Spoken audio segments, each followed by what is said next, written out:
Hi, I'm Josh Cook and I'm here with Euro Car Parts. Is your car ready for its next road trip? Things that I'd advise checking before you do go. Screen wash, it's advised to have that topped up to the maximum.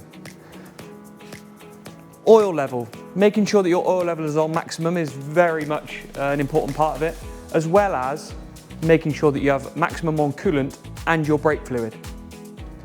Headlights do need to also be checked, and it's good to use a friend to help you check that they're all working.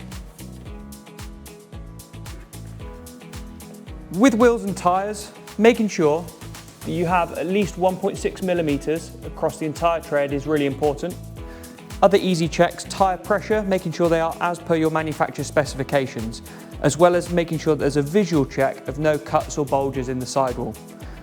When it comes to brakes, again another visual inspection, making sure there's no grooves in the discs and there's plenty of meat left on the pads.